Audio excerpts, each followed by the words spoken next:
The Chestertown Planning Commission is basically an organization within the town that is legislated by the state and enables the town to establish a planning commission whose major responsibility is to write a comprehensive plan. If people are interested in the details of that, they could go onto our new and improved website. There's a tab for the Planning Commission, and they can get all the information there as well.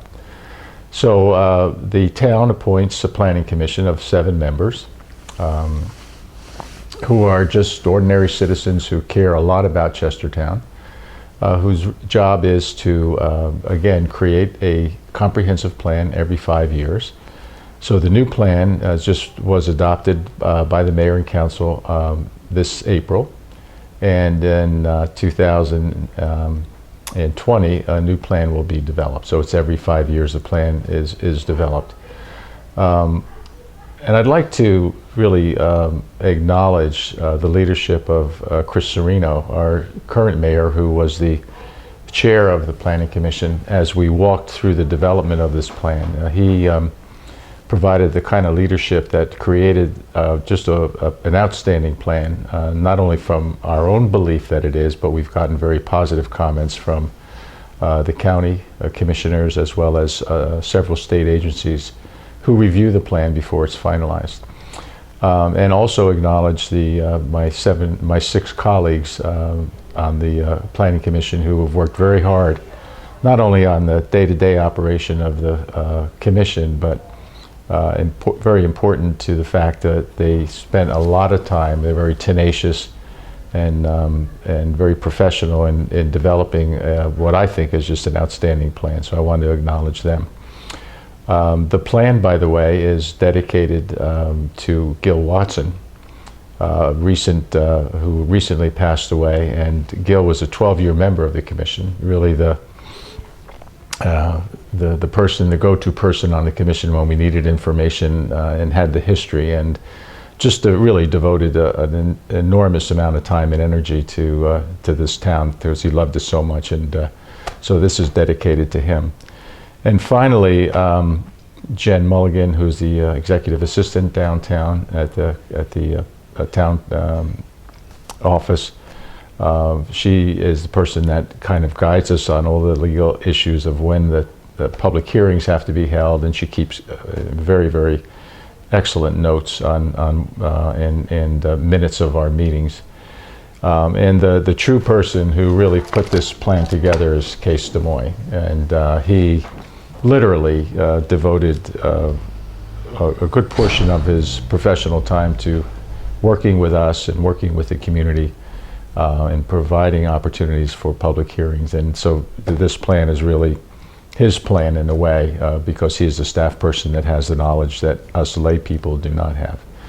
So that's the deal with the plan. It was adopted and now becomes basically our rubric for deciding whether or not a plan that comes in for development fits the criteria of what is in our comprehensive plan. I think the beauty of the plan is to maintain what we have, what brings people to Chestertown and why people stay here and what we love about it. So we don't want to deal with the heritage of our community. But at the same time, how do we manage growth so that they are working together? It's harmonious in a way.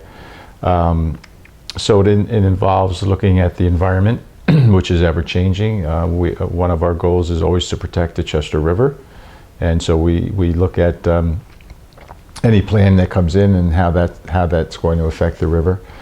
There are historic preservation. We do work at times with the Historic Commission. They have their own role, but we are in contact and have some opportunities to see what they're doing in the historic district. So it's really things that we're looking at issues and parts of the community that may need some additional help, and things that are going to create better opportunities for people that live here. So we're concerned about pedestrian movement in the town. We want to increase the opportunities for cycling in town. More bike paths, bike lanes on our roads, and we're trying to figure out how to do those kinds of things as well. So it is dynamic. It does change, and the one thing that we want to do is to be user-friendly for people that come in and want to develop in town. We want to be sure that we provide assistance, not roadblocks. But they also have to understand that there are certain requirements that come out of this comprehensive plan that they have to adhere to.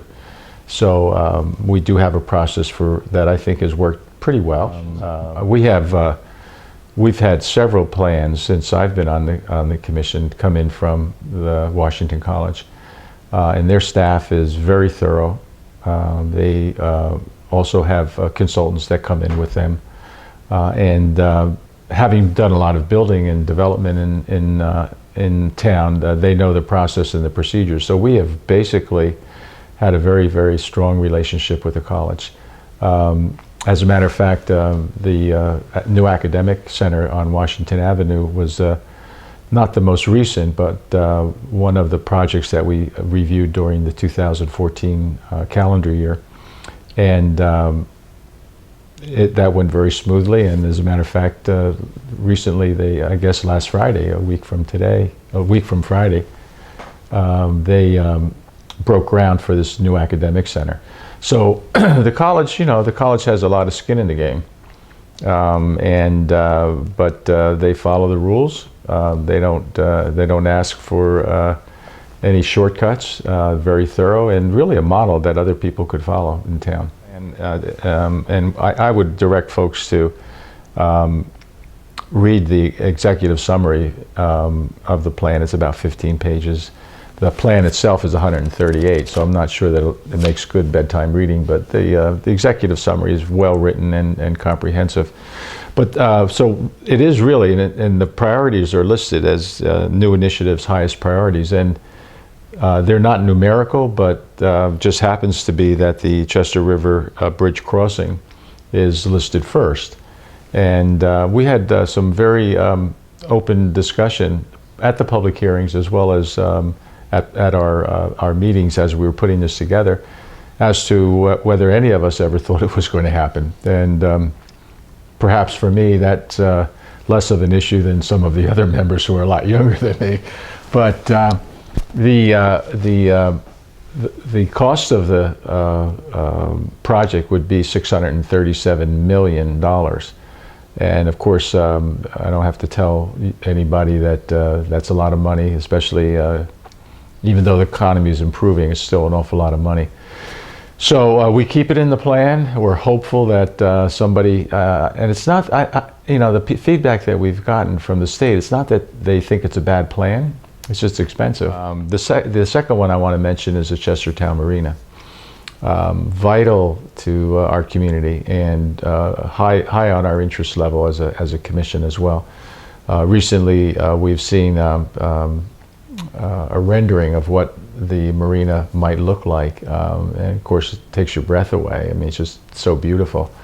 So that is continues to be a priority of the Planning Commission, and stays in the plan. One of the other priorities, which we're all hopeful that will happen, is the creation of the Arts and Entertainment District in Chestertown. So that's in our plan, and the Planning Commission is on record of supporting the A&E district for the good of the community and the economic development features of it as well. And also, Washington College submitted during our public hearings a proposal that we look at the feasibility of a RISE zone, which is a Regional Institution Strategic Enterprise Zone, to facilitate economic development and growth in Chestertown as well. And my understanding of reading that is that it is an opportunity to create new jobs and internships and so forth, and the college would really take the lead on that along with the town. There's also included in here a sub-area study of the Stepney Manor and the waterfront project. And we have supported that as well in here, so that the college can move ahead and see what the possibilities are with the Stepney Manor and the waterfront. And so we've created a opportunity for them to do that in what's called a sub-area study. We continue to emphasize architectural design and standards built around scale, size, material, and form, and quality of materials. So that continues to be a high priority for us. And the other, it seems trivial, but it's really not, is the whole idea of landscaping. Each time a plan comes in, we review what's in our plan versus, again, this rubric of what the plan of the developer is, to make sure that the lighting is proper and that they are using high quality plantings, and that they're all native to Maryland as well. And we're really looking for infill development. Lots that are vacant that people can build on and put new businesses and strengthen the economic aspect of our community. So, but it will be done through infill. That's what our priority should be and will be. Yeah, I think there's some good karma going on in town. I think that when you go up High Street now, most of the store fronts are filled with good quality businesses. The A&E district will, I think, enhance that as well. More people will come because we are an arts and entertainment district. The marina, the Sultana project, beautiful building that fits in beautifully into downtown. There's a couple of projects that we have looked at that haven't moved to the second level, but there's a project on Cannon Street of condos or apartments that the design looked very, very appropriate for that neighborhood. There were some changes that were requested and made by the Historic Commission, and we made a few changes, and we're waiting to see where that is. There's a project of a small I think it's 4-unit condo across from Scott's Landing, which I think we're at the second stage of looking at that review as well. And as you ride around town, there are vacant lots, and we're hoping that people, we're going to start to do some continued development. Again, as long as we have the infrastructure to support it, I think it's a good plan for us.